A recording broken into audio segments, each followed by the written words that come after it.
हरे कृष्णा। पुरुषोत्तम योग अब हम 15वां अध्याय ले रहे हैं और ये अध्याय पूरे 18 अध्यायों में से यदि एक अध्याय आपको चुनना हो तो इसको चुने आप। क्यों चुने? सर्वश्रेष्ठ अध्याय है पूरी गीता का। और गीता में जो कुछ कहा भगवान ने 700 अध्यायों में वो इस अकेले छोटे से अध्याय में कह दिया। इतना जबरदस्त अध्याय है और सबसे छोटा अध्याय मैंने दे दिया 20 श्लोक के मात्र से, है ना। और भगवान ने खुद ने, आप देखेंगे इस अध्याय के अंत में भगवान ने खुद ने केवल इसी शास्त्र, इसी अध्याय को शास्त्र की संज्ञा दी। पूरी गीता एक शास्त्र है, लेकिन इसी एक अध्याय को भगवान ने शास्त्र की संज्ञा दे दी कि ये 15वां अध्याय अपने आप में एक शास्त्र है ना।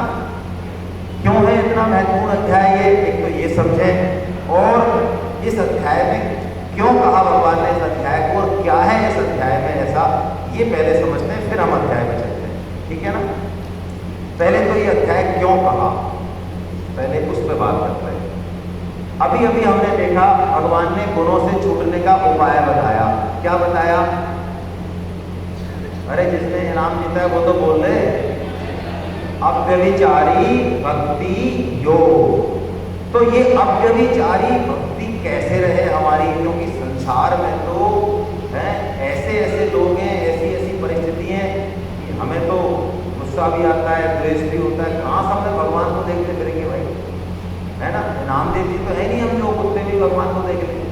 तो संसार में रहते हुए, संसार के सारे काम करते हुए, इतने सारे लोगों के बीच में ऐसे ऐसे आड़े तिरछे लोग हमें मिलेंगे, परिस्थितियां मिलेंगी, तो वो अव्यभिचारी भक्ति कैसे रहे, यानी भगवान ही कैसे दिखे, सब जगह भगवान ही भाव कैसे रहे, ये एक बहुत बड़ा प्रश्न है। तो इस प्रश्न को भगवान इस अध्याय में सुलझाएंगे। तो इसीलिए तो भगवान ने ये अध्याय का, इसका अध्याय कहने का पर्पज ये है कि हम अव्यभिचारिणी भक्ति कैसे करें, ये तो इसका है। अब इस अध्याय में है क्या, इंपॉर्टेंट क्यों बताया? तो देखो इस अध्याय में खासियत क्या है, 5-5 श्लोकों में 4 चीजें कही भगवान ने।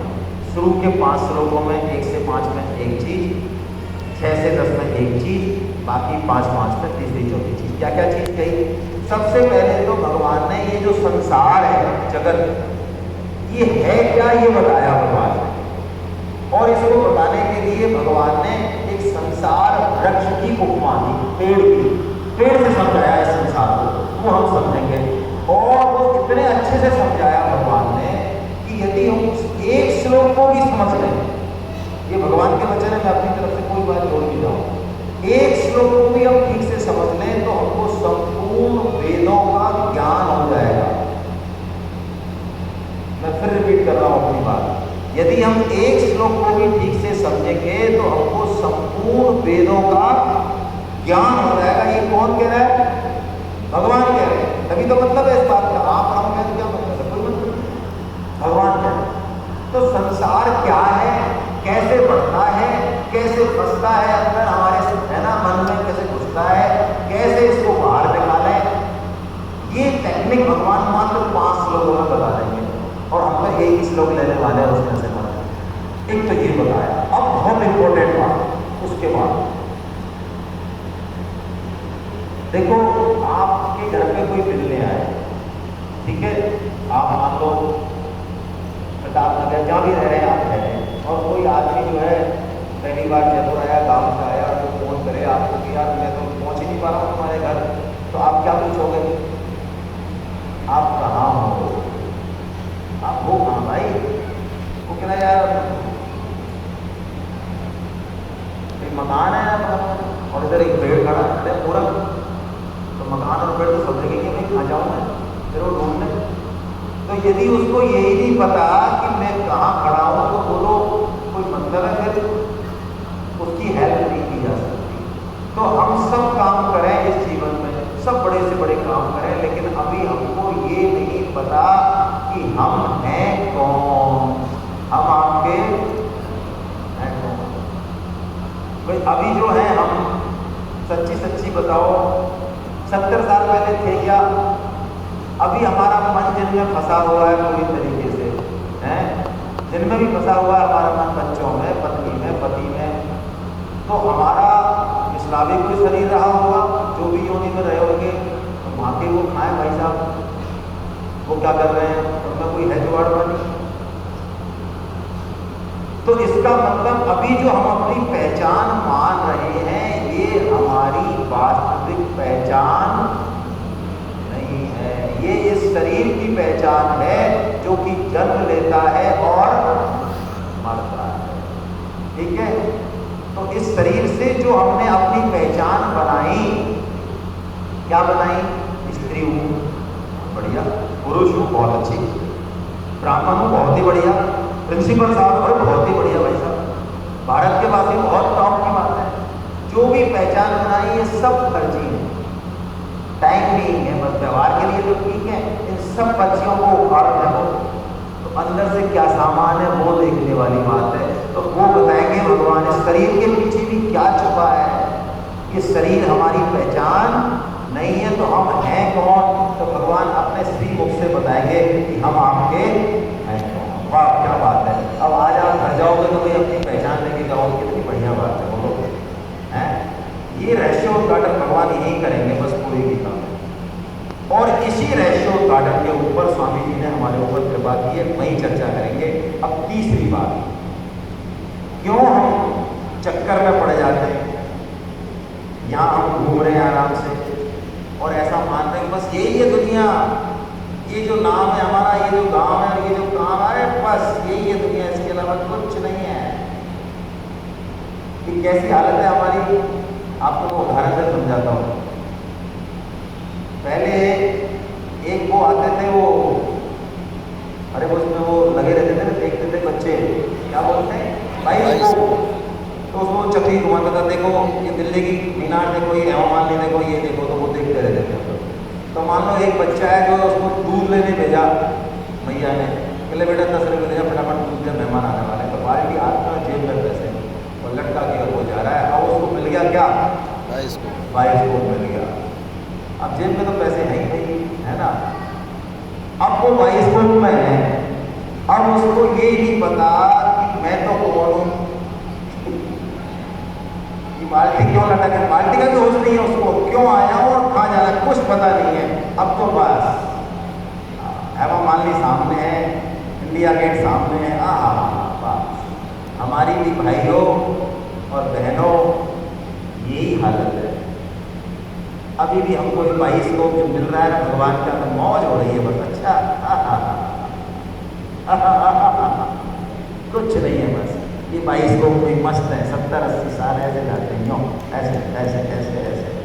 तो भगवान बताएंगे वो कारण हमको क्यों फंस जाते हैं हम इस 22 को में, भाई क्या कारण है ऐसा, वो बताएंगे। और अंत में भगवान बताएंगे अपना स्वरूप, मैं कौन हूँ।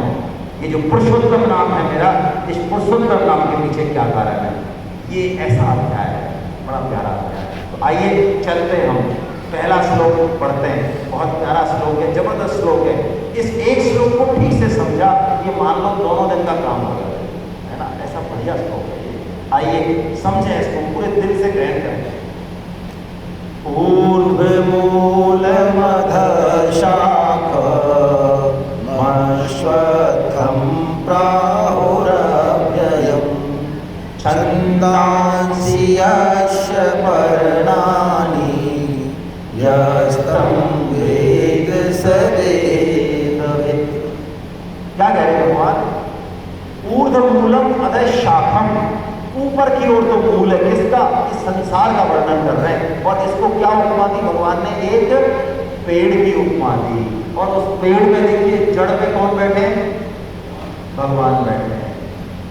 यानी मतलब क्या है, पेड़ में जड़ दिखती है कि पेड़ दिखता है? पेड़ दिखता है, जड़ दिखती। इस संसार में संसार दिखता है या भगवान दिखते हैं? संसार दिखता है, भगवान दिखते हैं। अच्छा ये बताओ, पेड़ में हमको पेड़ को बढ़ाना है, पल्लवित पुष्पवित करना है, तो हम पानी कहाँ देते हैं भाई? जड़ दिखती है जो वहां देते हो आप, दिख रही है उसको दे दीजिए, और नहीं दिख रही है उसको दे दीजिए। क्यों भाई? क्योंकि हमको पता है कि यदि जड़ में हमने पानी दे दिया तो टॉप का पत्ता भी जान आने की जरूरत है वहां। अब समझना बहुत रहस्य की बात है। यदि संसार का पालन करना है, संसार में सब कुछ आ गया, आपका धन आ गया, गाड़ी आ गया, घोड़ा आ गया, बेटा आ गया, सब आ गया संसार से बाहर कुछ नहीं है, उसका यदि वास्तव में पालन करना है तो श्री कृष्ण रूपी जड़ में हमको पानी देना है। और यदि कोई चाहे कि मैं भगवान श्री कृष्ण उस शक्ति का पालन नहीं करूं, पोषण नहीं करूं और इस संसार को हरा भरा रखूं, उसके जैसा महापुरुष वो सुख के काटा होगा। क्योंकि इस संसार में इसकी जड़ कौन है? भगवान श्री कृष्ण। लोग कहते हैं हम गीता क्यों पढ़ें? इस चीज के लिए पढ़ें गीता भाई, ऐसी ऐसी बातें हमको जड़ दिखती नहीं हो चाहे, लेकिन सबसे इंपॉर्टेंट जड़ के ऊपर ही वो टिका हुआ है सारा सिस्टम। इसलिए जिसने श्री कृष्ण का काम कर दिया, मानो उसने सब कर दिया, उसने पितृ कर दिया, उसने यज्ञ कर दिया, उसने दैव कर दिया, जितने भी ऋण हमारे ऊपर, जितने भी यज्ञ, उसने सब कुछ कर दिया, कुछ बकाया नहीं है। जो भगवान का काम करता है उसका कुछ भी बकाया नहीं, सब काम उसका होता है अपने आप का, और टॉप क्लास है। और यदि जड़ का काम नहीं किया तो भैया हमने कुछ नहीं किया। मैं आपको उदाहरण से समझाता हूँ। एक बार एक समुद्री यात्रा पे एक गांव का किसान रहता है, उसका बेटा हुआ कि यहाँ में, तो उसी जहाज को एक प्रोफेसर साहब होते हैं, वो दोनों शाम को टैग होता है, तो प्रोफेसर साहब पूछते हैं, उनको भी थोड़ी ज्ञान की खुशी मस्ती है, तो किसान से पूछते हैं, अच्छा भाई तुमने सोशलॉजी पढ़ी है? सोशलॉजी हमें नहीं पता, अनपढ़ वो डरते। अरे तेरे 25 साल रहे जाता है। फिर अगले दिन प्रेमिका पूछता, अच्छा तेरे एथनोलॉजी पढ़ी है? एथनोलॉजी मानव विज्ञान। मेरे 50 रुपये बेटा, ऐसे तीसरे दिन 75 दिन डाली, और उस दिन तूफान आ गया, और तूफान ऐसा आया कि कम पड़ गए मामले। तो वो किसान आया दौड़ के कि भाई साहब आपने टेरोलॉजी पढ़ी है? टेरोलॉजी क्या किताब तो बहुत बड़ी, भाई साहब हमको कहना नहीं आता है। तो भाई साहब आपका सारा ही 100% गया। हमने इस संसार में कुछ भी किया, परिवार को खुश किया, समाज को खुश किया, मैं तो कह रहा हूँ देश को खुश किया, लेकिन इस तत्व को नहीं जाना। इस तत्व को जान के तो पत्थर भी पूछ दिया तो बात अलग है। सब किया हमने, लेकिन श्री कृष्ण का पूजन नहीं किया। सब जितना भी हमने यहाँ कमाया, कोई कहता मैंने मान कमाया, मैंने बड़ाई कमाई, मैंने सत्कर्म कमाया, मैंने जो कमाया वो सब जीरो है। जीरो आप 10 इकट्ठी कर लो और 50 कर लो और 1 कर लो, बोलो क्या टोटल रहेगा? अरे 50 जीरो का टोटल क्या रहेगा भाई? मैं तो टीचर से यहाँ बैठा हूँ, ऐसे क्या कर रहे हो? 50 जीरो भी जीरो और 10 जीरो भी जीरो और 3 जीरो भी, लेकिन मेरे पास 1 जीरो मान कुछ नहीं आता, मेरे को क्या था 1 जीरो है मेरे पास।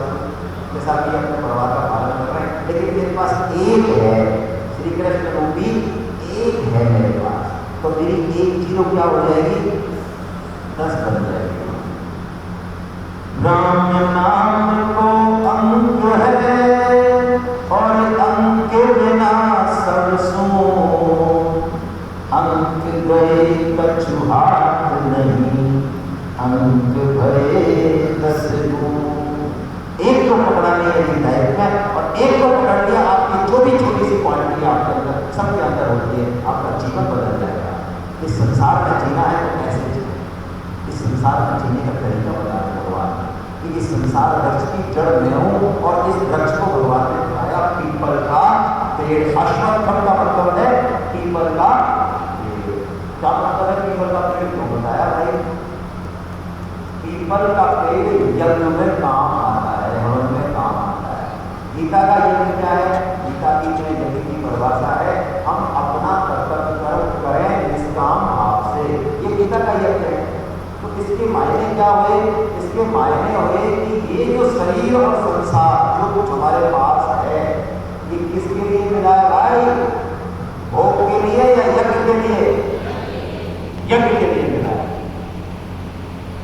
जितना हमें चाहिए, अपने परिवार को चाहिए, वो काम में लेने की कोई समस्या नहीं, कमाएं अच्छे से, है ना। लेकिन जो भी एक्स्ट्रा है वो किसके लिए है? वो यज्ञ के लिए, परोपकार के लिए है। ये बात समझ में आ गई तो संसार में जीने की कला आ गई। भगवान कहते हैं जो ऐसा जान लेगा वही वेदविद है। क्या बात है? वेदविद का मतलब जो वेदों को पूरी तरह से जानने। और कितनी बड़ी बात, सोचो आप गीता की महिमा सोचो। मैं हर सेमिनार में पूछता हूँ आप में से कोई है ऐसा महान महारथी जिसने वेद पढ़े हो? मुझे कोई हाथ खड़े नहीं दिखते और मुझे पूरी उम्मीद है कि यहाँ भी नहीं होंगे, हो तो मैं तो पसंद हो जाऊँ। है कोई ऐसे महारथी? पढ़े हो समझना तो छोड़ो, समझना तो एक श्लोक भी बहुत मुश्किल है। मैं तो कहता हूँ रट्टा मारो वैसे, पढ़े हो किसी को बोलो, है कोई? ये हाल है हमारा। लेकिन एक श्लोक पढ़ो तो भगवान क्या कह रहे हैं? वेदविद हो गया, वेदों का संपूर्ण ज्ञाता हो गया, ऐसा। अब भगवान अगले श्लोक में क्या बता रहे हैं? अगले श्लोक में भगवान हमारा परिचय दे रहे हैं, हम हैं कौन भाई, है ना? आइए बोलते हैं श्लोक को भी। ममे वांसो जीव लोके जीव भूता सनातना मने षष्ठानीन्द्रियाणि प्रकृतिस्थानि कर्षति। ममे वांसो जीव लोके मम एव अंशो, तू केवल और केवल मेरा ही है। क्या बात है, ओह क्या बात है। अच्छा एक चीज बताओ भाई, भगवान इतना चीख के कह रहे हैं लेकिन कहीं भी हमारे कोई बुद्धि उठती नहीं है। और एक कैबिनेट मिनिस्टर कहते मंच पर कि यार तू मेरा भाई है, ऐसा होता है। कैबिनेट मिनिस्टर इसकी 5 साल की औकात में, और अभी भी जरूरी हम तो काम बताए तो करा पाए है। लेकिन भगवान कह रहे कि तू केवल और केवल मेरा ही है। यानी हमारा असली घर कौन सा है भाई? अब यहाँ पे हमें कितना ही अच्छा लग रहा हो, आप घूमने जाओ, 5 स्टार में रहो, चाहे कहीं भी जाओ, आज यहाँ भी आप बैठे हो, अभी इस हॉल में, इसका नाम बताया मुझे, कौन सा हॉल बताया है? माधव सभागार। माधव सभा। देखो आप कितना बढ़िया नाम रखा है, कृष्ण की सभा में बैठे हैं। तो कृष्ण की सभा में बैठे तो हैं, बात तो सही है, अच्छा भी लग रहा है, लेकिन कहीं ना कहीं दिमाग में बना हुआ है कि यार घर जाना है 5 बजे में। बोलो, है सबके मन में? अरे यहाँ पे खूब लड्डू कचौड़ी खिला दो, तुम्हें खूब बढ़िया बात बता दो, लेकिन 5 बजे तो घर जाएंगे आप। बस तो बस ऐसे ही है ना? हमको भी अपने वास्तविक घर जाना है, या क्या करना है हमको कचरे में? ठीक है, भेजा है भगवान ने, तो अब हमको दोबारा यहाँ नहीं आना। हमारा वास्तविक घर है, हम राजा के बेटे हैं सभी। कोई मजाक थोड़ी है, कोई मजदूर थोड़ी है, हम दिहाड़ी मजदूर जो दिहाड़ी मजदूरी कर रहे हैं यहाँ पे रोटी पानी के लिए, ऐसे नहीं है। हम राजा के बेटे, चक्रवर्ती सम्राट के बेटे, है ना? जरा याद करो अपने स्वरूप को। भगवान कह रहे हैं, और भाई मैं कहूँ कि मैं अंबानी का जो है जोनल चीफ हूँ या मैनेजर, जयपुर का चीफ मैं हूँ अंबानी का, मेरे पास है सारी पावर, और अंबानी कुछ कहे ना, बोलो मतलब है कुछ? वो जाए आपके पास तो मैंने भाई 10 लाख रुपये दे दोगे, मरेगी तो 10 रुपये नहीं थे। अच्छा अंबानी यहाँ आए, अंबानी यहाँ, हाँ, और अंबानी कह जाए भाई साहब ये जो है ना, ये मेरे जोनल चीफ मैनेजर है ना, ये जो भी कुछ करेंगे उसका जिम्मेदार, ये 2 करोड़ की फैक्ट्री डाला है, 5 की डाला है, जो करें। अब ये आपके पास आया भाई साहब, बच्चा 5 लाख रुपये दे दोगे?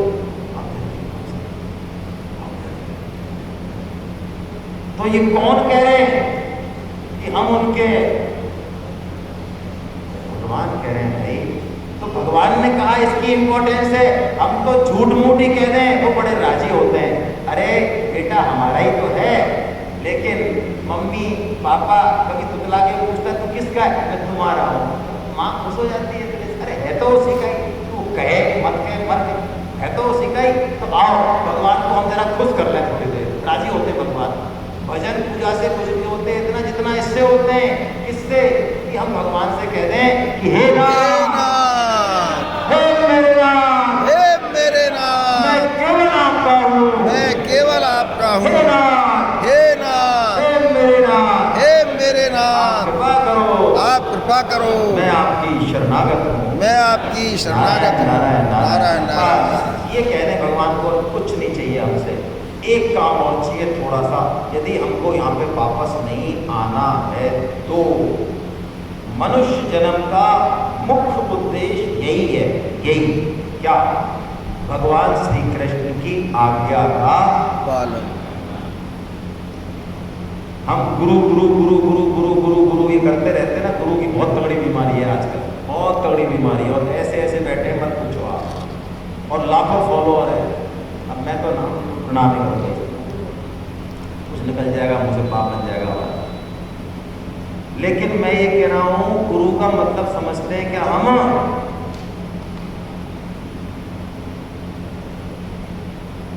स्वामी जी ने एक बात कही बड़ी जोरदार, गुरु बनाए नहीं जाते, शिष्य की हिम्मत नहीं है कि गुरु को चुन सके। बताओ एलकेजी वाले की हिम्मत है कि बता दे ये पीएचडी वाला टीचर कैसा है, इसका ज्ञान कैसा है, इसकी मैथमेटिक्स कैसी है, इसकी अलजेब्रा कैसी है, हिम्मत है उसकी? देख लो जितने भी भक्त हुए सबको सद्गुरुओं ने पकड़ा है, और हम लोग ऐसे चतुर हो गए, मूर्ख हो गए, चतुर क्या हो गए, ये अकल कुछ नहीं है, और गुरु का एक्सरा निकाल के और बता रहे ये गुरु टॉप का है हमारे लिए। स्वामी जी से किसी ने कहा एक बार कि भाई साहब महाराज हमको आप इतने सालों से रह रहे हो ऋषिकेश में, इतने बड़े संतों, कोई हमका टॉप का गुरु बता दो ना। तो स्वामी जी ने मजाक में कहा कि जब तू हमको इतना ही बड़ा मान रहा कि इतने जो संत हैं यहाँ, इन सबका हम एक्सरे निकाल लेंगे और सबके बारे में बता देंगे ये अच्छा है, ये बुरा है, ये ऊंचा है, उसका मतलब हम इन सबसे ऊंचे हो गए, तो हमको ही बना लेना यार भाई।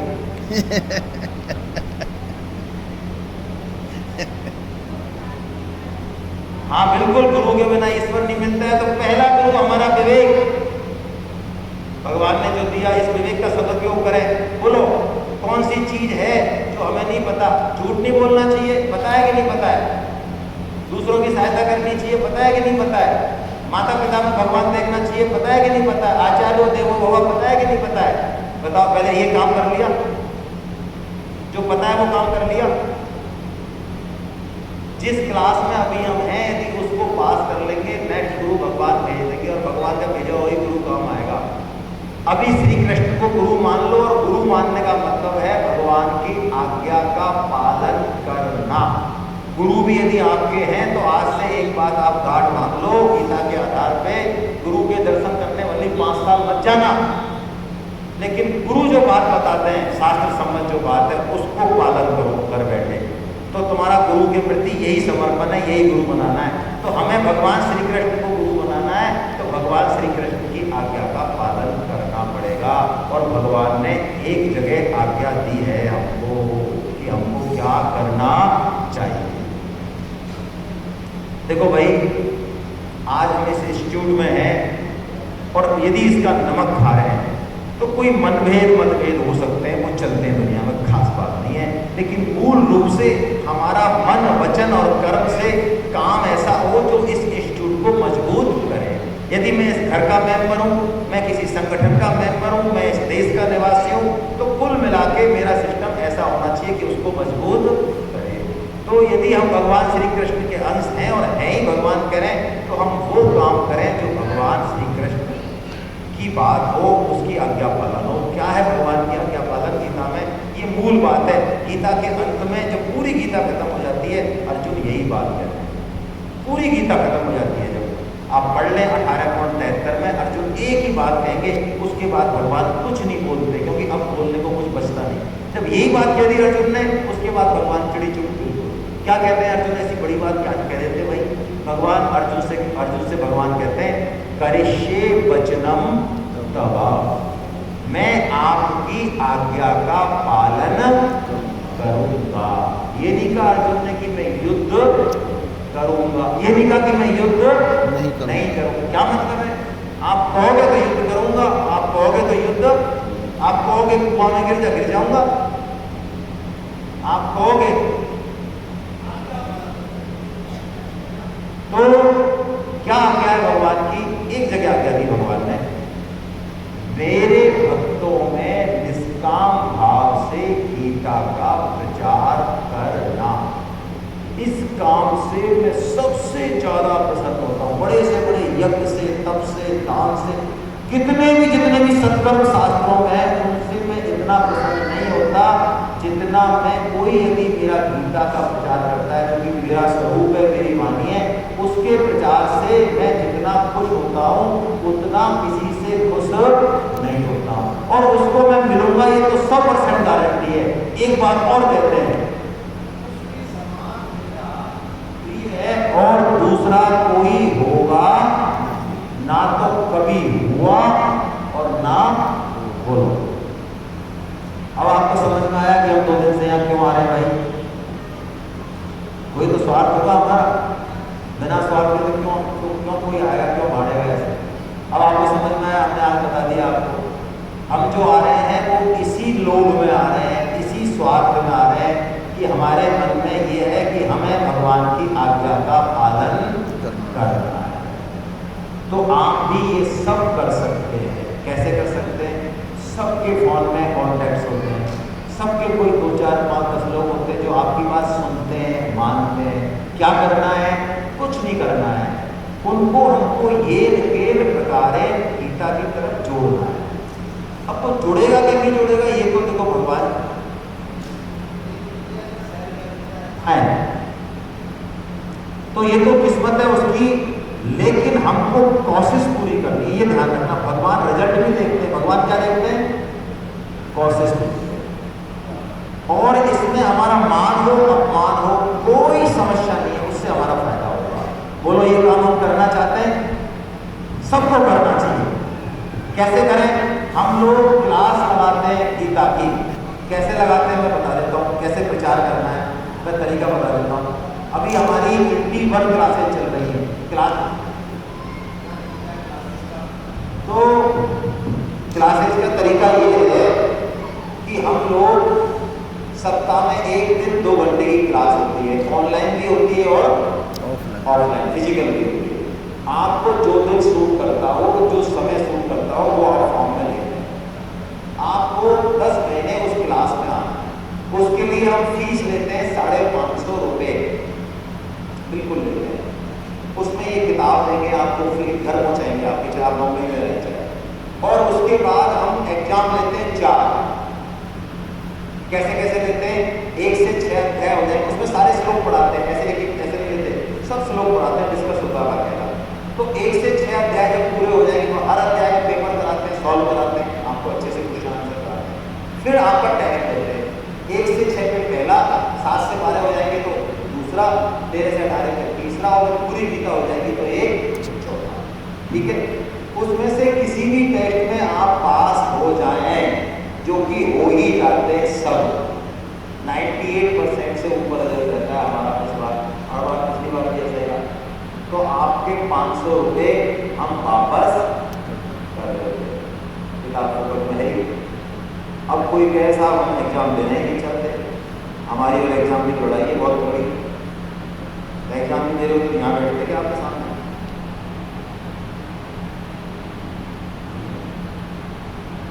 तो हमने एक दूसरे की स्कीम निकाली है कि यदि आपने 90% क्लास अटेंड करी है, 30 क्लास में तो 27 अटेंड कर ली आपने, 26 कर ली, चलो, तो भी हम आपके 500 रुपये वापस कर देते हैं। और आपने कसम ही खा रखी हो कि ना तो हम एग्जाम देंगे ना क्लास में आएंगे, तो उन पैसों को हम रख लेते हैं, गौशाला में दान देते हैं। ठीक है?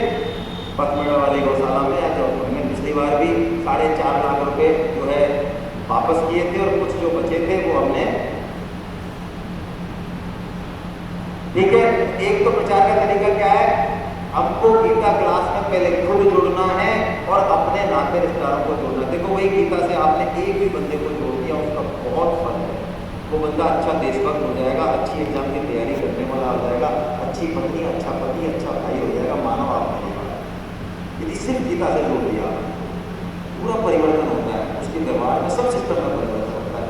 दूसरा तरीका, ऐसी सेमिनार हमारी सब जगह होती रहती है, ठीक है, हर महीने होती है, हर महीने में 3-3, 4-4 होती है। जैसे अब हमारी बीकानेर है, उसके बाद हमारी काशी है, फिर ऋषिकेश है, लगातार है सेमिनार हमारे, लगातार।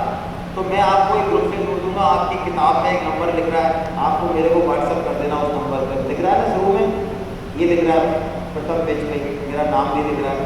आप इसमें यदि जुड़ना चाहें तो व्हाट्सअप ग्रुप से मैं जोड़ दूँगा आपको, मेरे को बस हरे कृष्णा कर देना, और उसमें किसी की भी दादागिरी नहीं चलती है, उसमें बस दिन में एक मैसेज आता है, उसमें आने जाने का सिस्टम नहीं है, सिर्फ वन वे ट्रैफिक है, ठीक है। जुड़ना हो तो मैसेज कर देना। एक इसके पीछे एक चीज़ और है, इसी में एक यहीं पे नीचे ही एक YouTube चैनल भी है, गीता जीवन संगीत, इसको आप चाहें तो सब्सक्राइब कर सकते हैं, गीता जीवन संगीत। इसमें आपको सेमिनार जितनी भी हुई हैं अब तक 100 से ज़्यादा सेमिनार हो गई है ना, क्लासेज हो गई दुनिया भर के गीता के एक श्लोक पर, वो सारे वीडियोज आपको मिल जाएंगे, आप चाहें तो सुन सकते हैं। तो आप ये प्रण कर सकते हैं यहाँ पे कि मैं, जैसे अहमदाबाद में सेमिनार हो रही है, मेरा कोई दोस्त है, मैं कोशिश करूँगा भाई साहब, मैं 5 बंदों को या 10 बंदों को सेमिनार में ज्वाइन कराऊंगा, कोशिश करूँगा। एक संकल्प हम ले सकते हैं, भगवान का काम करना है हमें, इसमें कहीं कोई किसी तरह की कोई छिपावट नहीं है ना।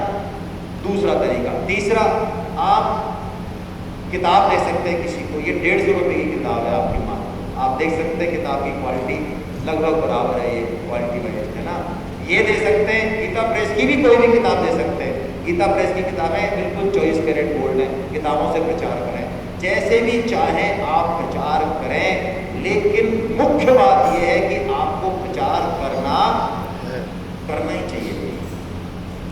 और प्रचार करने के लिए हम आपका संकल्प चाहते हैं।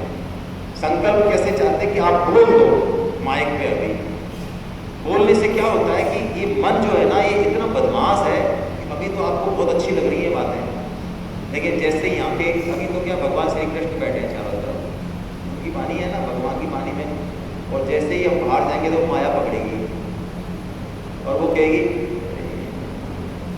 तो ऐसे ही आते हैं बाबा, अपने डायलॉग देते हैं, तू कहाँ चक्कर में पड़ रहा है, आराम से 20 बच्चों का पालन कर भैया, तो माया पकड़ लेती है। लेकिन यदि आप संकल्प कर दोगे कि नहीं मैं ये करूँगा, तो वो संकल्प आपको फिर पूरी सृष्टि पूरा करती है। ये चमत्कार है, तो कर दीजिए संकल्प, है ना, कोई जबरदस्ती नहीं है, कोई जबरदस्ती नहीं है, दिल से आए तो करें आप, है ना। हम सब लोग भी जो है यहाँ पे गवर्नमेंट जॉब में ही हैं, जैसा कि आपको पता है, अभी हमारी 8-8 साल की सरकारी नौकरी बची हुई है, हम भी पूरा 9 से 6 काम करते हैं और खूब करते हैं, सैटरडे संडे भी करते हैं, लेकिन भगवान का काम करवा रहे हैं भगवान, तो करें ये कुछ काम ऐसे करें जो दिल को खुशी मिले उससे, है ना। तीसरा एक काम और कर सकते हैं, जैसा कि आदरणीय परम श्रद्धेय में इनके लिए हम सब की तरफ से ऐसा डिसीजन इन्होंने लिया कि हम भगवत गीता के सन्मुख हुए, परम श्रद्धेय हमारे ओपी गुप्ता साहब ने निर्णय लिया कि एक सेमिनार कराई, इनके लिए जोर से जो है एक अभिनंदन होता है। तो यदि आप सक्षम हैं तो, सक्षम कैसे, एक गीता सेमिनार भी करा सकते हैं, कराते हैं बहुत लोग। कैसे करानी है गीता सेमिनार में बता देता हूँ। सक्षम का मतलब कोई 2-4 लाख रुपये नहीं लगाने हैं, हमें 2 रुपये भी नहीं चाहिए। कैसे कराते हैं गीता सेमिनार, आप कराएं नहीं कराएं, मैं तरीका बता देता हूँ। एक जगह होनी चाहिए अच्छी, जहाँ पे हम बैठ सकें, अच्छी जगह हो, खाने का इंतजाम हो वहाँ पे। इसमें जो खर्चा आएगा वो लोगों से लेना पड़ता है हमारे यहाँ। आपको जब मैं ग्रुप में जोड़ूंगा तो आप देखेंगे कहीं 3,000, कहीं 3,500, कहीं 2,000, कहीं 1,500, कहीं 400 रुपये, सबका अलग अलग है। हम चाहते हैं जो खर्चा आए उसमें आप 150 रुपये कमी करना चाहो तो करो, नहीं, कतई जरूरत नहीं हमारी तरफ से, है ना। आप वो खर्चा लो लोगों से, लोगों की ठोड़ी से लाओ, लोगों के पीछे पीछे जाओ, लोगों की गालियाँ सुनो, लोगों का अपमान सुनो, इसमें ही श्री कृष्ण की सेवा है। हाँ, अपने अहंकार को गलाओ भाई भगवान के काम के लिए, तभी मजा आएगा। ये जो करने की हिम्मत रखेगा वो, ये किसी भी तरीके से आप प्रचार कर सकते हैं। तो अब हम आ रहे हैं आपके पास, एक फीडबैक सेशन ले रहे हैं, बहुत जल्दी, समय कम है, जल्दी से हम लोग भी जाएंगे। फीडबैक सेशन में क्या करना है, जो बोलना चाहें बोलें, प्रेशर बिल्कुल नहीं है, अपना नाम बता दें और सेमिनार कैसी लगी, है ना, वो बता दें, कहाँ से है, जयपुर से ही है वैसे तो, ये 3 चीज़ें 10 सेकंड में बता दें। चौथी चीज़, संकल्प क्या कर रहे हैं आप, उसको बोल दें, शर्म ना करें कि भाई मैं 10 लोगों के रजिस्ट्रेशन कराऊंगा, मेरा संकल्प है ना, बस इतना, ये फटाफट कर दें आप जल्दी से। यस सर, शुरुआत आपसे। सतीश मंगल जी, जब यहाँ जैसे आमंत्रण मिला, खुशी हुई कि हम एक अच्छी जगह जा रहे हैं। और जो गीता ज्ञान है वो गीता ज्ञान एक चींटी के बराबर यूँ मान के चले था, लेकिन आज जो 2 दिन हम जुड़े हैं, लगातार जुड़े हैं, तो बहुत अच्छा ये सेमिनार मिला।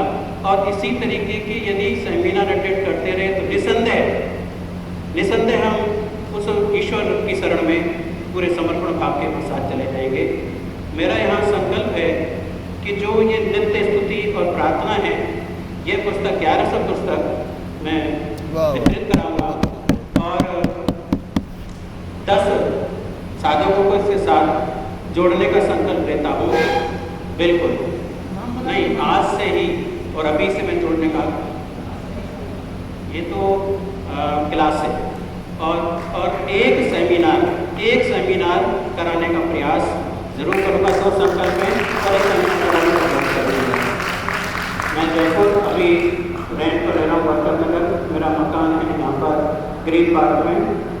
टेंटेटिव महीना चुने आप, टेंटेटिव महीना बस, बाद में आगे पीछे हो जाएगा, लेकिन दिमाग को एक कमांड दें, खत्म, बस बहुत रखना है ना। क्योंकि महावीर बंसल साहब से आपको बात करनी पड़ेगी, डेट पे भी है ना, उनसे आप बात करें। बहुत ही बढ़िया बंसल साहब, बहुत बहुत। कोई और बोलना चाहे बोलना चाहिए, कुछ जरूरी नहीं है, आप सिर्फ फीडबैक दे दें। हाँ, आप फोन कर रहे थे, आप 3-4 लोग आप बड़ा कर बैठ गए, आप बढ़ाए नहीं, आपको जरूरी नहीं है, अवसर नहीं है। जो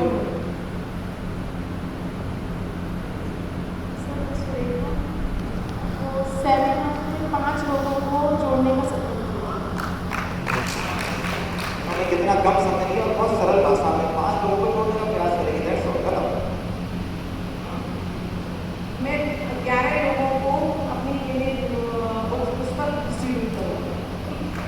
हम लोग क्या करते हैं आजकल, किसी के हैप्पी बर्थडे में जाते हैं, शादी में जाते हैं, तो लोग हमें चाहे अधिक गाली दें, बुरा माने, हम लोग तो उनको भैया भगवत की कही देते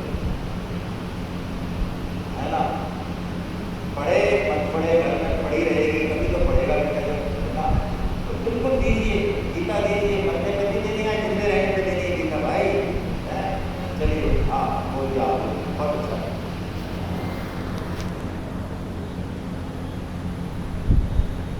अपर्णा जयमल, मैं 20 लोगों को गीता पुस्तक वितरित करूँगा।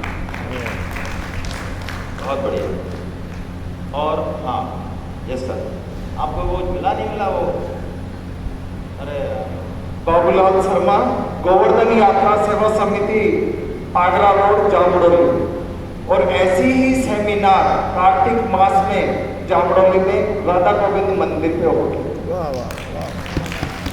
लेकिन मेरा आपसे निवेदन है बहुत विनम्र शब्दों में कि आप जो भी खर्चा आएगा वो लोगों से लेंगे। हाँ, फ्री में सेमिनार हम लोग नहीं करेंगे। हाँ, मतलब मैं बहुत विनम्र शब्दों में कह रहा हूँ। हमारे पास बहुत ऑफर आता है कि हम 5 खर्च करें, बिल्कुल नहीं। लोगों की जेब से पैसा लेना है ना। चलिए, हम बाहर के लोग जोड़ो ना, क्यों नहीं, कहीं से भी आओ, दिल्ली से आओ, बॉम्बे से आओ, कहीं से आओ ना, हमारे क्या है। यस सर, हाँ, बाहर भी सेमिनार कर सकते हैं। अभी आप ग्रुप से जुड़ जाओगे, आपको पता लग जाएगा। आप व्हाट्सएप ग्रुप से जुड़ जाओगे, सब लोग आज मैसेज कर देंगे। योगेश, गीता अभी तक पढ़ी नहीं। एक बार प्रारंभ किया था, एक अध्याय पढ़ करके रह गए थे, एक अध्याय कर भी लिया था उसमें, पर पूरे गीता कभी पढ़ नहीं पाए थे। और गीता में क्या है, उसका थोड़ा सा अंश मात्र ज्ञान भी हुआ है। विभिन्न आयोजनों पर गीता प्रेस गोरखपुर की जो पुस्तकें हैं वो भेंट करते थे। उसमें कभी गीता भेंट में नहीं दी थी, तो इसको साथ में जोड़ लेते उन पुस्तकों के साथ में। गीता भी आयोजनों पर भेंट में देंगे। और संकल्प में अगर वैसे देखना चाहते हैं तो जीवन भर का संकल्प देते ही रहेंगे। बाकी निकट में ये मान लेते हैं कि 11 पुस्तकें मुझे भेंट कर दी। आप सब लोग जुड़े। मेरा तो ये निवेदन है आपसे, आपकी बातों में वो वजन पैदा नहीं होगा यदि आप खुद क्लास से नहीं जुड़ेंगे, है ना।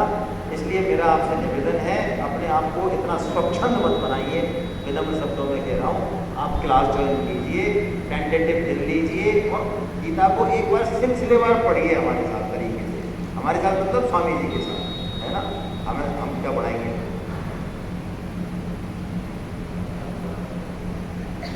मेरा नाम ओवेंद्र सिंह है। पिछले 2 वर्ष से हमने श्री राम सुंदरकांड मंडल हमसे एक अभियान चला रखा है कि प्रत्येक घर में श्री सुंदरकांड पाठ हो। तो वहाँ में 3 माह में तो हम घरों में करते हैं, एक बार क्षेत्र के प्रत्येक मंदिर में सुंदरकांड का पाठ हो। हमें इस पाठ के माध्यम से लोगों में गीता के प्रति जागृति उत्पन्न करने की कोशिश करिए। उस मंडल के माध्यम से मैंने कहता लगभग साल या 2 वर्ष में एक बार सेमिनार का आयोजन करने का पूर्ण प्रयत्न करेंगे। और जब सुंदरकांड में काफी लोग संख्या में इकट्ठे होते हैं, प्रत्येक मंदिर में आसपास के कुछ लोग इकट्ठे होते हैं। और ये पिछले वर्ष से हमने इस तरह का संकल्प किया, निःशुल्क हम सुंदरकांड के पाठ घर घर करते हैं कि सुंदरकांड का पाठ घर घर हो, हर मंदिर में हो और ये श्री राम का नाम हर घर तक पहुँचे। तो इस गीता का जो प्रचार है वो लोगों को भी इस भावना से जोड़ेंगे और इसके माध्यम से एक सेमिनार कराने का पूर्ण प्रयत्न करेंगे। जय श्री राम। बहुत बढ़िया। वैसे मैं ऐसे ही ऐड कर रहा हूँ, इसको अन्यथा नहीं लें। सुंदरकांड में लोग अट्रैक्ट हो जाएंगे, लेकिन वही लोग, हमारा अनुभव है पिछले 10-12 साल का, शायद गीता पढ़ने के लिए उतने लोग नहीं हैं, है ना। और जब आप पैसे लेंगे तो पहले तो आपकी तरफ ही हाथ उठाएंगे, पैसे, भक्ति में पैसे यार, कितने की किताब? 150 की। और बच्चे के लिए जो है वो कचरे वाली प्रिंट वाली, इसमें कुछ नहीं है, जिसका 650 रुपये रेट है। इससे भी घटिया किताब लाइन लगेंगे, अरे यार पहले मेरे को दे दे, मेरे को, अरे हटो भाई, मेरे को दे दे, मेरे को दे दे। और अध्यात्म में यदि पैसा मांग लें तो लगता है कि नहीं, अध्यात्म तो फ्री। अच्छा बोलो, हमने 600 रुपये लिए यहाँ, तो बैठे नहीं बैठे? और उसके बाद भी कई मार दी 600 के बाद भी, हैं? समझ में आ रही है बात? आ रही है नहीं आ रही है भाई? पैसे का भी कोई उद्देश्य नहीं है, पैसे खर्च करने वाले बहुत हैं, लेकिन जब तक पैसे नहीं लोगे उसका नुकसान करोगे। हेलो, पैसे यदि आपने दे दिए तो उसकी हत्या कर दी आपने, है ना। तो सुंदरकांड वालों से ये जरूर कहना कि भैया मैं अटेंड करके आया हूँ, तुम्हारा मन नहीं हो तो तुम भी चलो एक सेमिनार में, अपना ग्रुप बनाओ, तब जाके वो आपकी बात सुनेंगे। क्योंकि आपने तो विजन देख लिया, लेकिन उन्होंने अभी विजन देखा। चलिए, और कोई जल्दी से फीडबैक अपना देना चाहे, जल्दी से दे दो, है ना। चलिए, डॉक्टर छगनलाल कुमार, सबसे पहले तो आप और आपकी टीम को धन्यवाद। केशव विद्यापीठ के सचिव साहब श्रीमान मोदी गुप्ता जी को बहुत बहुत आभार कि इस प्रकार का कार्यक्रम आयोजित करवाया। अब मैं मेरे बारे में बताता हूँ कि मैंने जो सुना है, गीता बूढ़े लोगों का काम, पढ़ना पढ़ाना, या सेवानिवृत्त लोग जो फ्री रहते हैं उनका काम।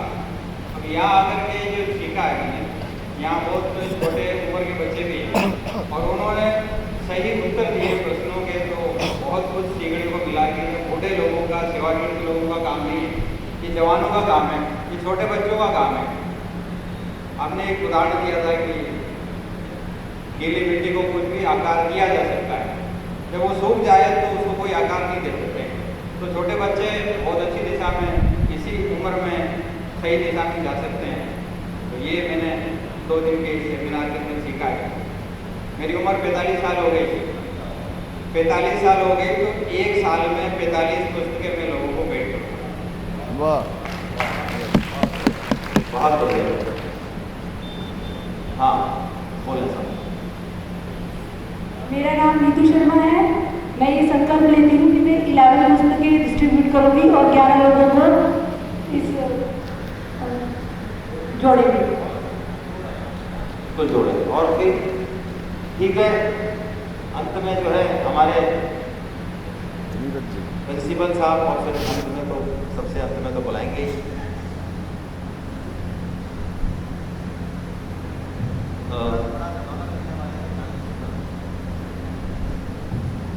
मेरा भी सेम है। मैं अभी आज 20 काउंटर एक तो पहले सबको दूंगा, उसके अलावा 10 किताब मेरी तरफ से वितरित करूँगा और कोशिश करूँगा ज़्यादा से ज़्यादा लोग जो हमारे यूट्यूब और ऑनलाइन चैनल है उससे जुड़े और गीता को अपने अंदर उतारें।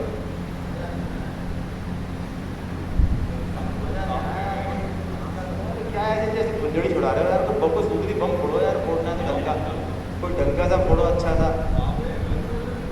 हाँ ऐसा क्या है, ये क्या कर रहे, चिट्टी मिट्टी क्या करूँगा?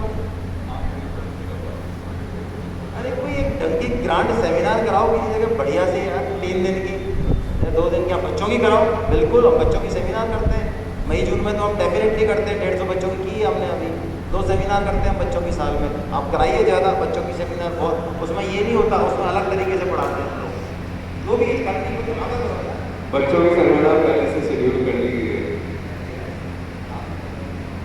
जो भी सबसे हो गई है। बच्चों की सेमिनार सभी की रहेगी, बच्चों की 2 घंटे की सेमिनार सभी रहेगा, आप लोग टाइम करेंगे। हरे कृष्ण। अब मैं निवेदन करूँगा हमारे परम श्रद्धेय योगी गुप्ता साहब से कि हमारा कुछ मार्गदर्शन और आशीर्वाद प्रदान करें।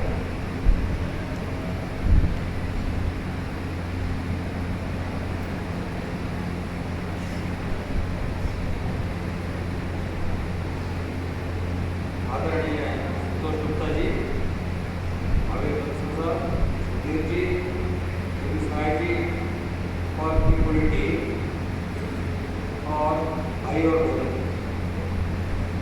अपन 2 दिन से साथ हैं और आप में से अधिकतर पहली बार इस प्रकार की गीता सेमिनार में सम्मिलित हुए हैं। यहाँ आने से पहले आपको अवश्य मन में होगा कि पता नहीं कैसे क्या गीता सेमिनार होगी, क्यों हमको जबरदस्ती इसमें बुलाया जा रहा है। और यहाँ तक कि हमने 1 दिन की बच्चों की पढ़ाई भी इसके लिए कुर्बान की है। तो ऐसा इसमें क्या है कि इससे हम छुट्टी भी कर रहे हैं और सबको उनकी छुट्टी के बावजूद यहाँ बुला रहे हैं।